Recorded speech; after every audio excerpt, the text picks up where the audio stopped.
Hello, my name is Emma, and I'm here today with Anna Schrum and Jordan GraySmith. and they have research on whether or not smoking affects your brain negatively.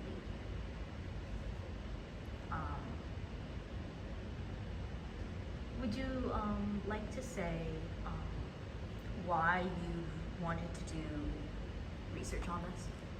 Well, I smoked for a good 7 years. I smoked anything I could get my hands on. You know, I would smoke cigarettes, I would smoke vapes. Sometimes I'd do weed, but that was never my forte. So yeah, I quit and I noticed some change in my cognitive function when it comes to hearing, to speaking, to whatnot. So we did some research on this. What were the main things you were looking at while doing your research? So when we researched, our hypotheses were whether smoking negatively affected speech, hearing, and cognitive function. Could you tell me about how it affects speech? So by speech, now this accent's fake. I have to go forward with that real quick. But with speaking, it was like when I stopped smoking, it was almost like I had a more clearer speech. Like I didn't slur my words as much when I quit, except for when I would have like the nicotine pouches or gum in. I have some in right now because I'm not fully off the nicotine part, but the smoking is completely done, and it's a much lower level. Unless like I trip on those, but I don't slur as much, speech wise. Not derogatory, of course. So yeah, that's kind of what I noticed when I quit smoking. It was almost like I was able to, my speech was able to flow more. And our research found that we have an article from nature.com that talks about evaluating the effects of smoking on the voice, and their hypothesis was to identify effects of smoking on the voice of smokers and present baseline data for establishing the basis for preventing voice disorders. So what they found was that smoking caused voices to change in pitch and sound quality and phonation time, and smokers were more likely to have voice disorders or voice problems, and their voices changed throughout time with those qualities of pitch and sound quality. Can you tell me about how smoking affected your hearing? Okay, so for the hearing, it primarily affected understanding. I'm bilingual, right?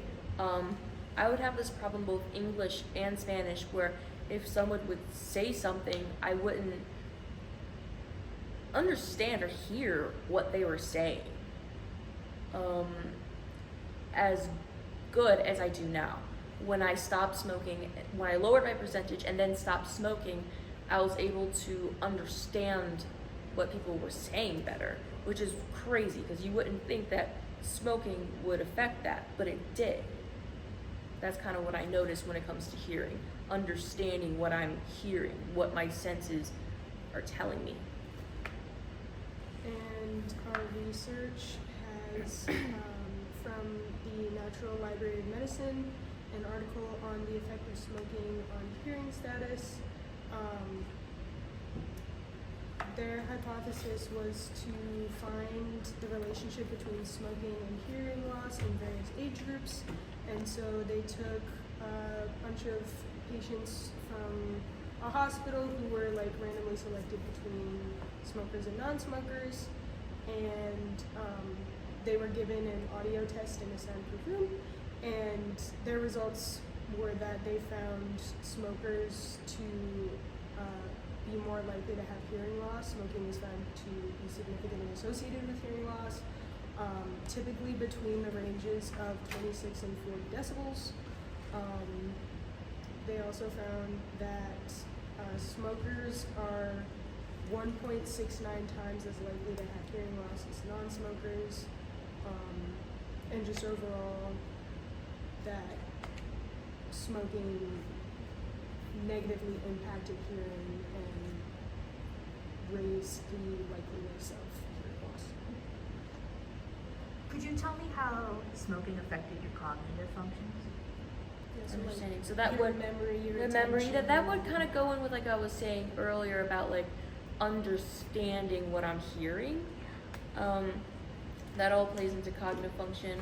Also, learning,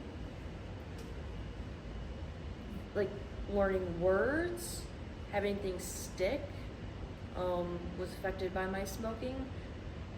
Certain things like that. Also with speech has to do with your cognitive function. So all in a whole, all of these symptoms that, or all these things that were relieved when I quit smoking and lowering my percentages, all of those got better, And our research from the National Institution of Health found there's a study on the cognitive effects of nicotine and their recent progress with it, and they were trying to find how cigarette smoking and disorders caused by tobacco usage affected cognitive functions such as attention, working memory, fine motor skills, and episodic memory. And they found that those aspects were particularly sensitive to nicotine's effects, and that they also found that poor cognitive function as a result of smoking made participants more likely to relapse, but those they found had a higher cognitive function weren't as likely to relapse, so there was an association between how well the participants' cognitive function worked and their usage of nicotine and how likely they were to go back to it. With all of this research that you gathered, do you believe that your hypothesis that you were trying to prove, do you believe that it was proved correct or not? Yeah. Yes, we believe that our hypotheses were proved. We have our first-hand witness who has helped prove our research with her experiences, and then we also have all of our research backs up these claims and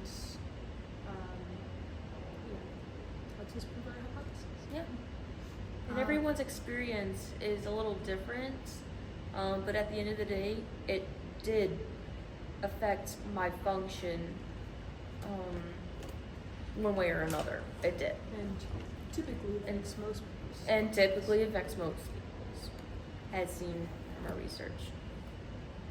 We're done! We're done. Thank you for watching the video. Please hit the like button, subscribe, visit my channel, and leave a comment down below if you feel the need to do so. But if you don't, that's fine.